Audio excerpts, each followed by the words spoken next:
This video will see the planar graph concept in the graph theory. So let us see its definition first. A graph is said to be planar if it can be drawn on the plane in such a way that no edges cross one another. So let us consider the graph G, which is drawn on 4 vertices and 6 edges. Now in this graph we can see edges AC and BD are crossing one another. I will try to redraw this graph with same vertices A, B, C and D. Now what I'll do, the edge B to D I'll keep as it is, and the edge AC which is crossing the edge BD I'll redraw this way, A to C. Now I have redrawn this graph G such a way that edges are not crossing one another. So such a graph is called as an planar graph. So given graph G is an planar graph. Now let us have some different examples. So let's consider the graph on 5 vertices. So in this graph we can see every vertex is adjacent to every other vertex, and it's a graph drawn on 5 vertices where every vertex is adjacent to every other vertex. Hence I can call this graph as an complete graph, that is K5. Now if I want to check whether this K5 is planar or not, I need to redraw this graph in such a way that no edge of the graph cross one another. So I'll try to redraw this graph. Suppose vertices A, B, C, D and E.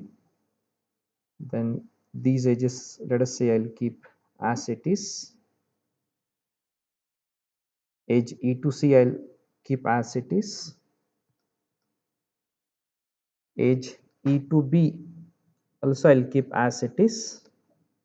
Now edge A to D, suppose I'll cover like this so that it will not cross any edge of the graph. Then edge B to D I will try to redraw in this fashion so that it will not cross any of the edge of the graph. Now edge AC is left. Now to cover edge AC, definitely is going to cross some edges of this graph. So it's not possible to draw edge AC in such a way that it will not cross any edge of the graph. So like A to C, if I'll try to draw this way, it will cross edge B to D here. And hence it is not a planar graph.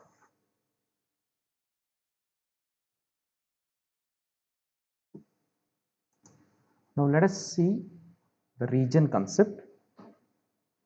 Planar graph divides the area into pieces called as regions, or more technically you can say it is area of a plane bounded by edges and which is not further divided into sub areas. So let us try to understand the region concept by the graph. Let us say G be the graph drawn on 4 vertices and 6 edges. Now what are the number of regions or different regions in this graph? Edges A to B, B to D and D to A bounds one area that I can say as an R1, that is the first region. Then edges D to C, C to B and B to D again forms another region, that is R2. This is also one area bounded by these edges. Then edges A to B, then B to C and C to A again forms another region, that is region R3, and there is one always outer region for any planar graph, that is R4. So I can say there are 4 regions for this graph,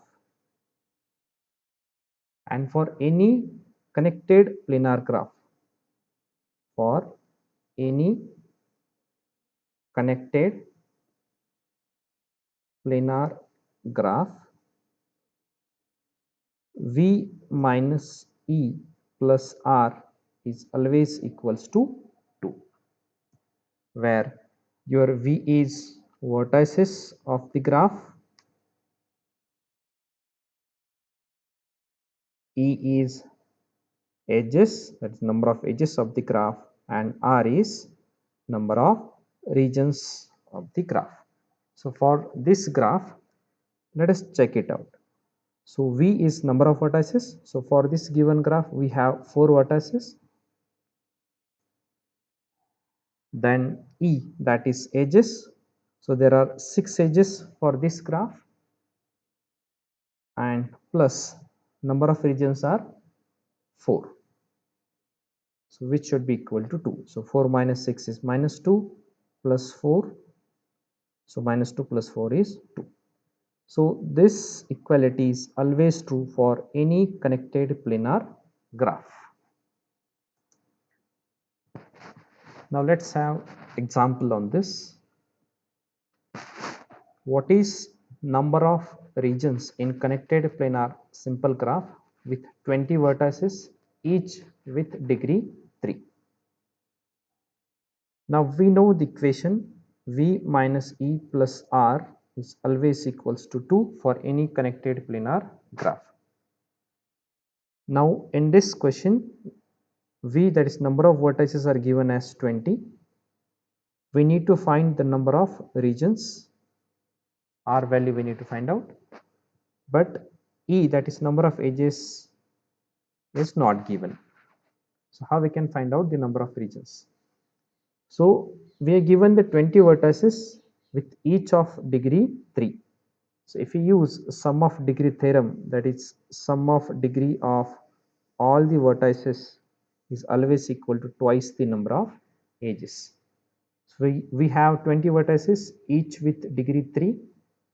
So sum of degree of all vertices, that is 20 vertices and their degree. So 20 into 3 is equal to 2e. So we have 60 equal to 2e, and hence e value is 30. That is number of edges are 30. Now easily we can find out the number of regions. So V minus E plus R is equal to 2. So V, that is number of vertices, given as 20, minus number of edges is 30, plus R is equal to 2. So it becomes minus 10 plus R is equal to 2. Hence R is equal to 12. So we have 12 regions in this graph. Now let us move to the next concept, that is graph coloring. So coloring of a graph means coloring the vertices in such a way that no two adjacent vertices are assigned the same color. So I'll highlight it. No two adjacent vertices are assigned the same color. Now consider the graph G. Now in this graph we have 4 vertices and we need to color them. So graph coloring means color the vertices. Only the condition that no two adjacent vertices are assigned the same color. Now I'll start coloring this graph or coloring the vertices from the vertex A. Suppose to vertex A I'll assign the yellow color. Then this yellow color I can't assign to vertex B and vertex D. So vertices B and D are adjacent to vertex A, as there is edge connecting the vertices BA and DA, and hence I can't assign yellow color to vertex B and vertex D. So to color the vertex B, I should use the different color. Let us say green. Okay, now to color the vertex C, I can't use the green color as vertex C is adjacent to vertex B. So use different color, let us say white. And the last vertex, vertex D. To color this vertex D, again I can't use white color and yellow color because those are the colors given to adjacent vertices of vertex D. So I should use the different color. Let us say blue. Now you can see I have colored this graph, that is I have colored the vertices, 4 vertices of this graph in such a way that no two adjacent vertices are assigned the same color. So vertex A is colored with the yellow, which is not used to color the vertex D and B, so it is fine. Vertex B is assigned the color green, which is not used to color its adjacent vertices, that is C and A, and so on. So to color this graph, I have used 4 colors. But is it a minimum number of colors required to color this graph? Of course, no. So let us see why. So same graph I'll redraw. Vertices are A, B, C and D. So vertex A, let us say I'll assign the yellow color. So this yellow I can't use to color the vertex B and D. So let us say green I'll use to color the vertex B. Now to color the vertex C, I can use the yellow. Yellow is the color which I use to color the vertex A, but I can use it to color the vertex C as vertex A and C are not adjacent, right? Similarly, to color the vertex D, I can use the green color as vertex D and B are not adjacent. So vertices B and D can be colored with the same color. Also vertices A and C can be colored with the same color. So what are the color required to color this graph now? 2 colors. So minimum 2 colors are required to color this graph. So this is called as an chromatic number of the graph. Chromatic number. So minimum number of colors required to color any graph is called as an chromatic number of the graph, and the graph can be called as an K colorable or K chromatic.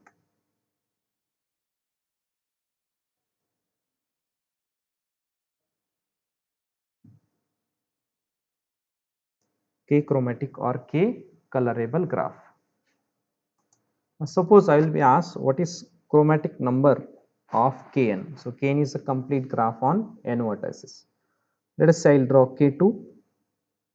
So graph on 2 vertices where every vertex is adjacent to every other vertex. K3, it's a graph on 3 vertices. So every vertex is adjacent to every other vertex.